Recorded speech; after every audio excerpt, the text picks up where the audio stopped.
Greetings and welcome to the Cerebral Women Art Talks podcast. I'm Phyllis Hollis, your host. As an extension of my Instagram page, Cerebral Women, this podcast offers insights into the visual art world. I interview artists, mainly artists of color and female artists who will freely articulate what inspires their creativity. In addition, you'll hear interesting perspectives from dedicated art professionals who work with artists and the art institutions that feature them. I'm confident that collectively, these individuals will indeed stimulate your mind as they do our eyes. Please know these interviews are conducted in my Manhattan apartment, so please forgive the background sounds of city life. Welcome to the Cerebral Women Art Talks podcast. In this episode, I feature Titus Kaphar.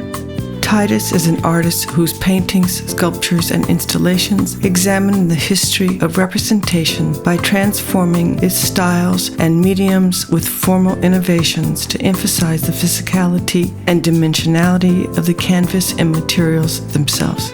His commitment to social engagement has led him to move beyond traditional modes of artistic expression to establish Next Haven, a new national arts model that empowers emerging artists and curators of color through education and access. Next Haven accelerates professional careers in the arts. Titus is the recipient of numerous prizes and awards, including a MacArthur Fellowship, a Art for Justice Fund grant, a Robert Rauschenberg Artist and Activist grant, to name a few. His work is included in the collections of Crystal Bridges Museum of American Art, the 21C Museum Collection, Detroit Institute of Arts, the Art Institute of Chicago, MoMA, the Brooklyn Museum, the Whitney Museum, the Metropolitan Museum of Art, and Yale University Art Gallery, amongst others.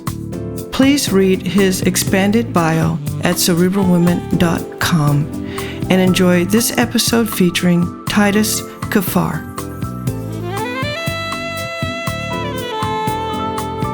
Titus, thank you for joining me today on my podcast. Of course. Thank you for having me. Let's start with, when did you discover your artistic passion? You know, it's really interesting. I don't think it's how most of, or many of my friends' experience with finding art was. I didn't have a real propensity for it. I wasn't trying to do it since I was a kid. It was something I stumbled on. And I stumbled on art, honestly, while, as I say, and I've said many times, I guess, while trying to get a date. I was trying to go out with this amazing woman who was 4 years older than me.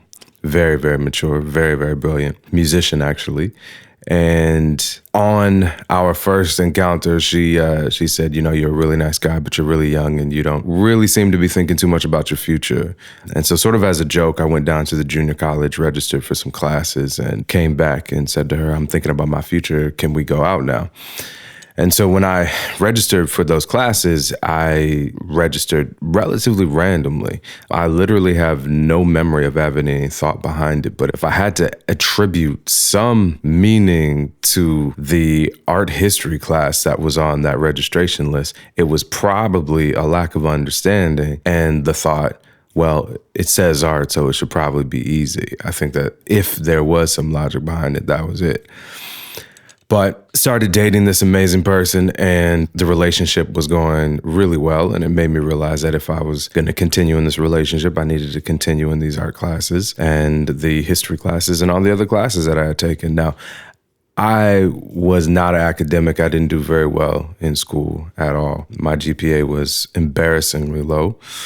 But when I got in this art history class, there was something about being asked to remember information based on image that was kind of a breakthrough for me, a breakthrough in my understanding of the way that my brain worked.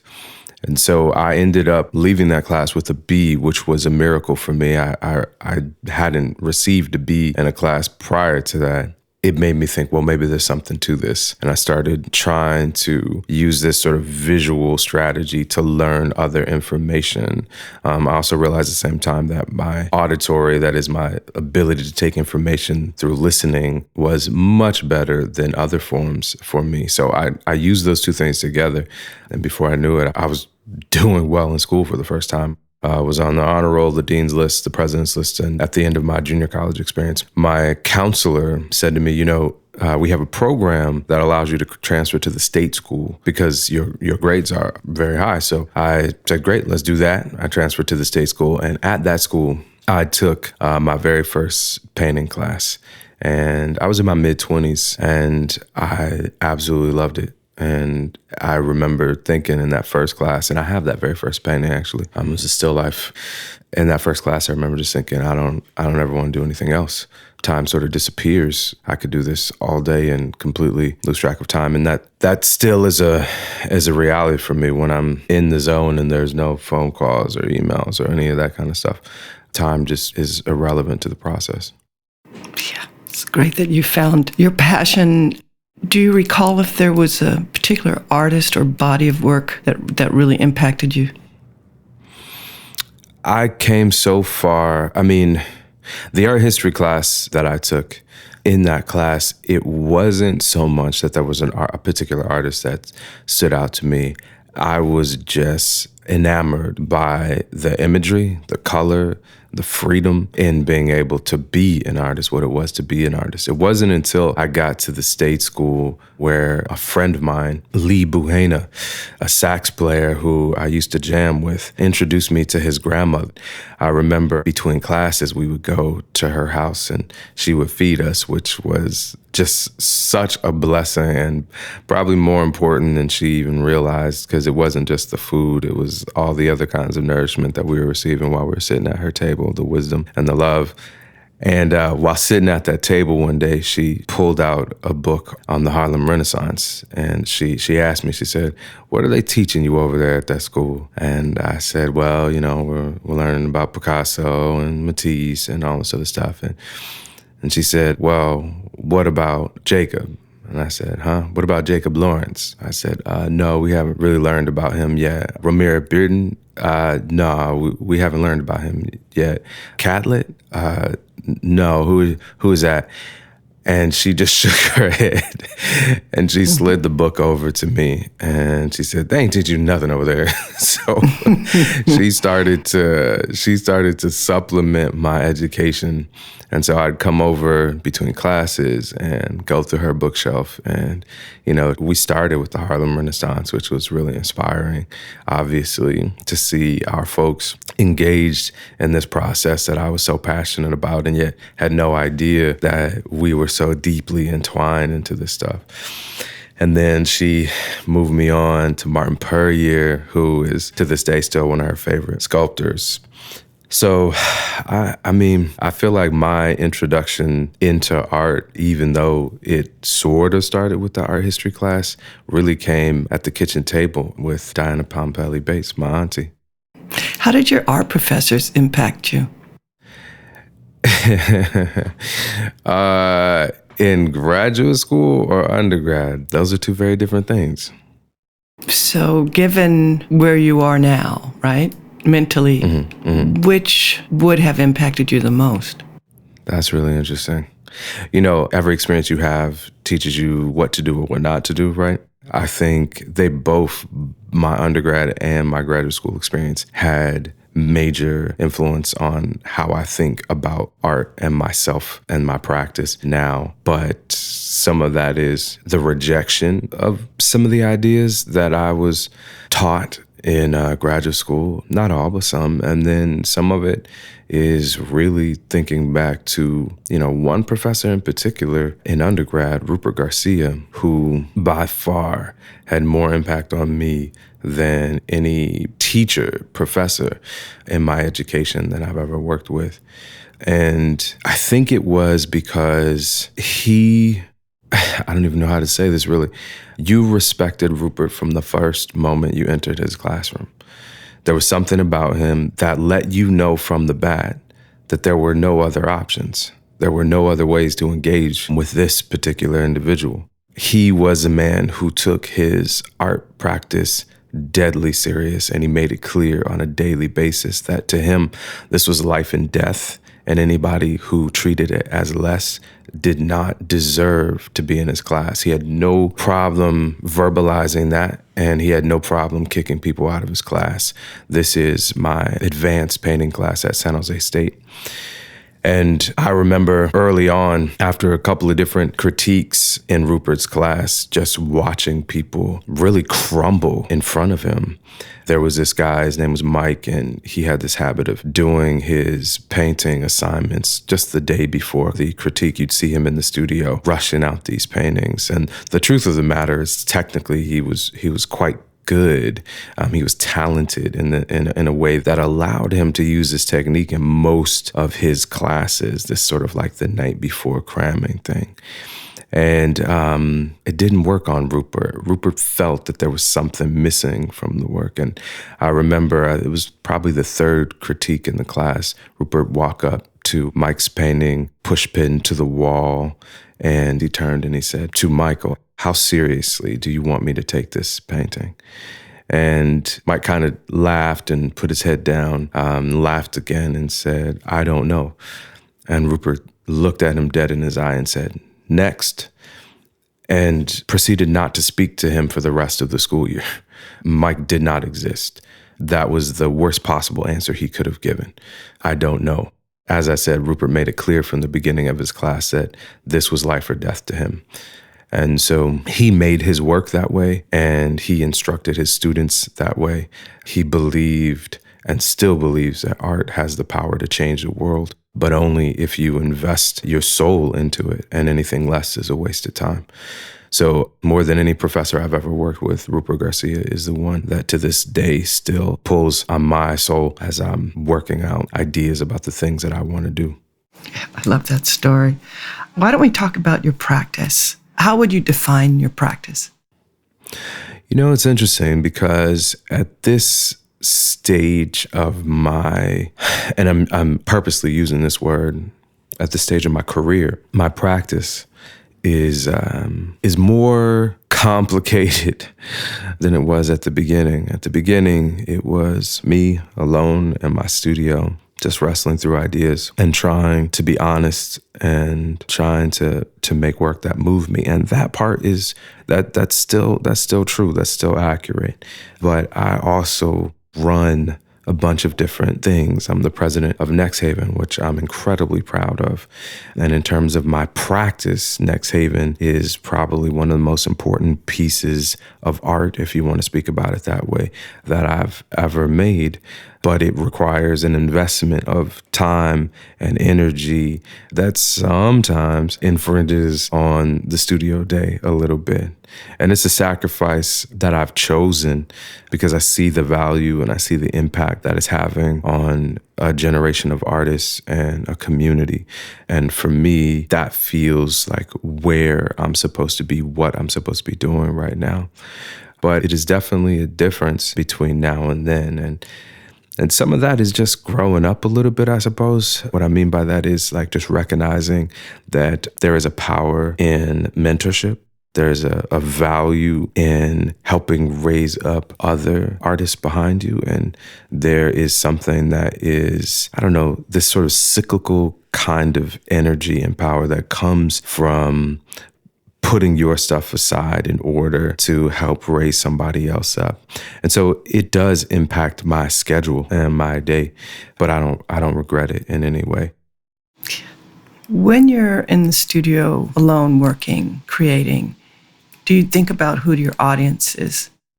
I try my best not to.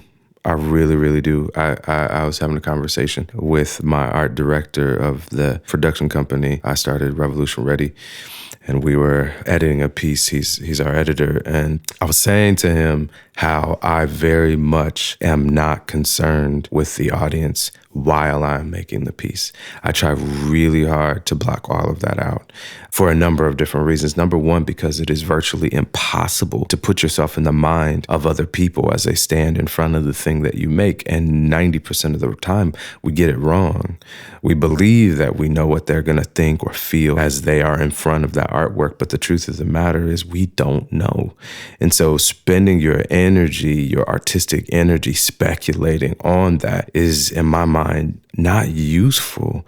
And so I think the most powerful thing is to recognize how subjective our experience is. And in getting comfortable with that subjectivity and being honest about that subjectivity, we can sometimes create something that is paradoxically so subjective that it touches on the universal. And it's in doing that that we create great art. I have never experienced it the other way around. I've never experienced sitting down and trying to make something that works for everybody, and it actually does. My experience is it just does not work that way. I think we have to accept the specificity of our worldview, of our life experiences, of our cultural background and upbringing, of the good things and the bad things that we have lived through, and recognize that all of that gets poured into what you make.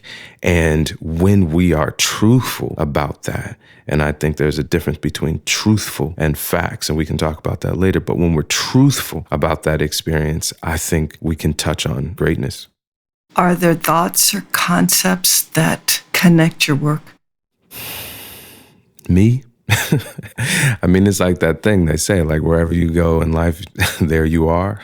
I think that subjectivity, the reality that it's always being seen through your own eyes, and the reality that your whole life you never really see yourself. That is to say, your eyes never come outside of your skull, turn back and look at you. A video recording, a film is not that. A photograph is not that. We don't experience ourselves the way the rest of the world experiences us. And the irony of that, of course, is that we pour all of that into every single thing that we make. So if there is a consistency in the work, it is my thinking, the way I wrestle with problems. I think there is a consistency in my willingness to sacrifice what is aesthetic for what is beautiful. I see those as potentially different things. The willingness to undo a thing in order to get to a deeper idea, a deeper concept. That means sometimes cutting the painting out that you've just spent a month on, or it means dipping a painting in tar, or it means whitewashing the entire thing, because I no longer see my painting as the art. I see the painting as a element in the art itself. So it's like a color on the palette, and I can make a portrait of a founding father that is historically accurate and with all of the traditional techniques that one might use, and recognize that in order to articulate the ideas that I'm attempting to get at, I'm going to have to unmake that painting. So I think that is the consistency in the work. Obviously, the subjectivity of it, that it's me, and the willingness to sacrifice whatever it is to go for a deeper idea. And when do you know a work is finished? Ooh, that question. For me, it has to do with the number of questions. Well, there's two experiences of this. There's the visual experience of a painting being done, and then there's the sort of intellectual experience of a painting being done. There's this thing I do when I'm working on painting, and I feel like it's coming close. I let my eyes travel through the composition, and I'm trying to take note of the places on this path through the painting where I get stuck, where I stop, and it's difficult for me to move on to the next part in this journey through the composition. And usually, those are places where I'm stuck, where I stop, where I need to go back and work. Sometimes that's something in the background. Sometimes that's a character who shouldn't be there, or a character who needs to engage with an object, or any number of different things. But as I journey through the composition, if I find that my eye keeps coming back to this spot, to that spot, to that spot, to me, that tells me that there's something not working, because I'm looking for a kind of balance. I'm looking for an unfettered journey through the composition, something that allows me to see and experience every detail on that path, but nothing that stops me so long that I get lost in one part of the painting, because it's a sort of like symphony, right? It's many different elements together to create a whole. So that's sort of like the visual experience of working my way through a composition. And then the sort of intellectual part of that is you work your way through, but then there are just these questions that keep coming to mind. And there are more, in my assessment, there are far more questions than there are answers. There will always be questions. There should, in my work, there should always be questions. There should always be places of uncertainty.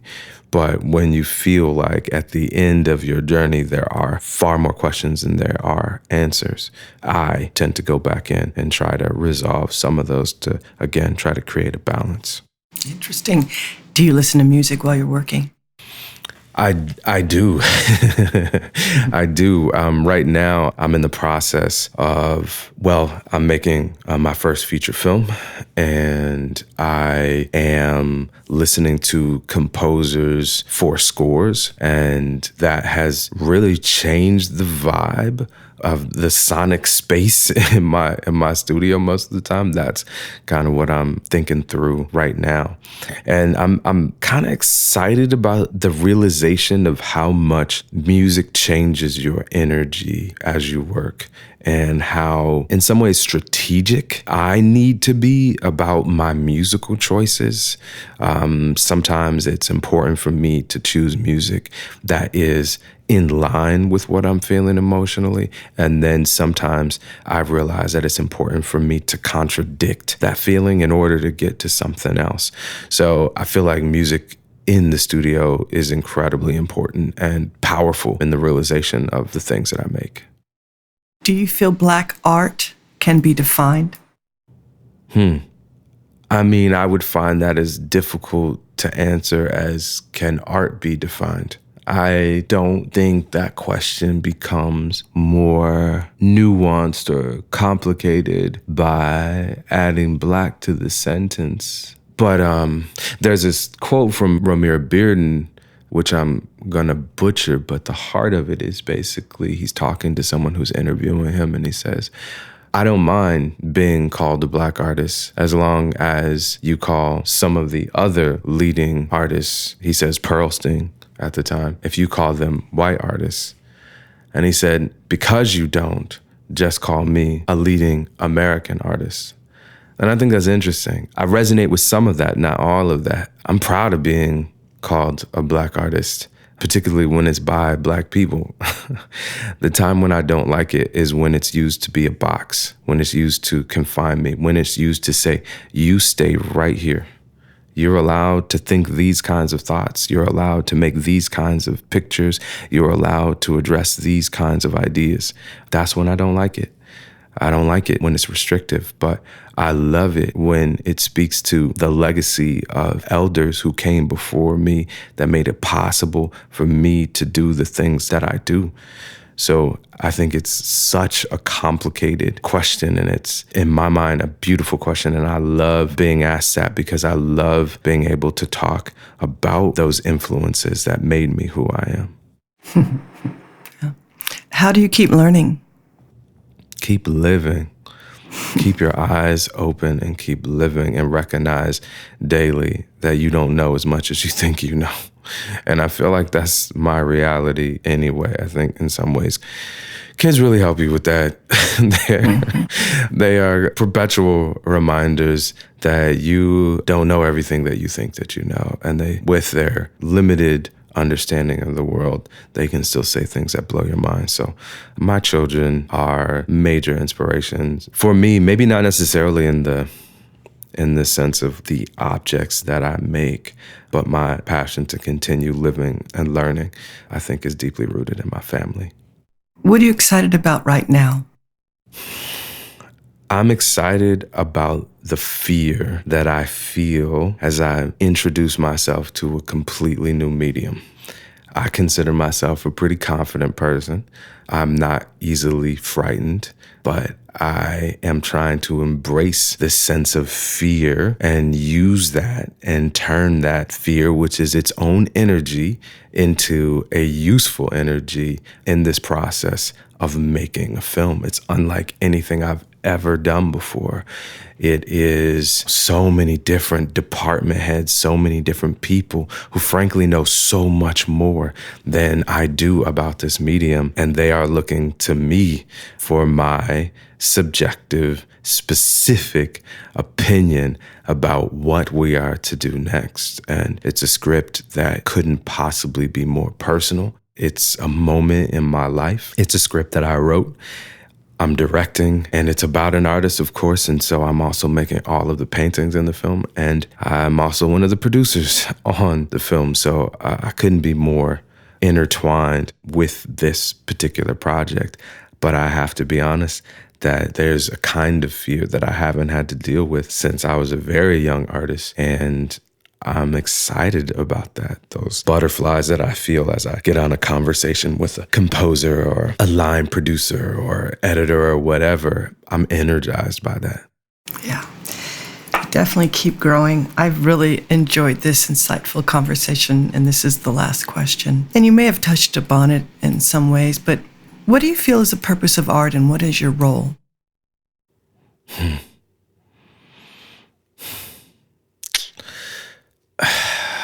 I feel like there's two ways to answer that question. There's the answer to that question, which for me, I can only answer as an artist. And then there's an answer to that question that speaks to my experience of other people's work in the world.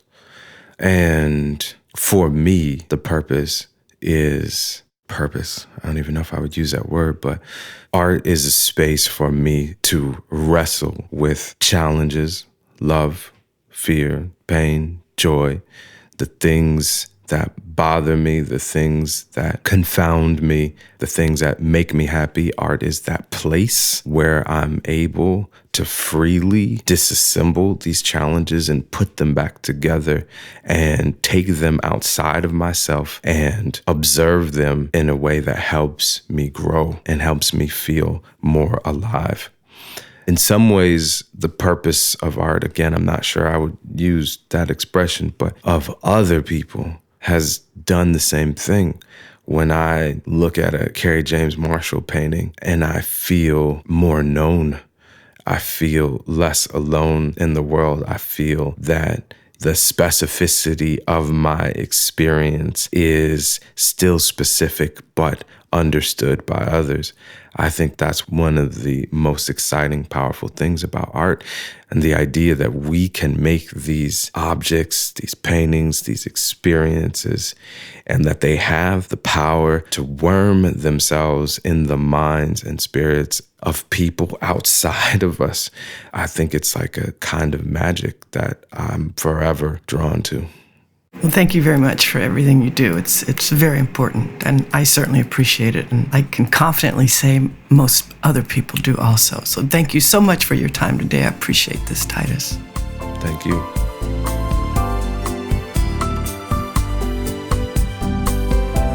Thank you for listening to Cerebral Women Art Talks podcast. For additional content, please visit cerebralwomen.com and be sure to follow Cerebral Women on Instagram.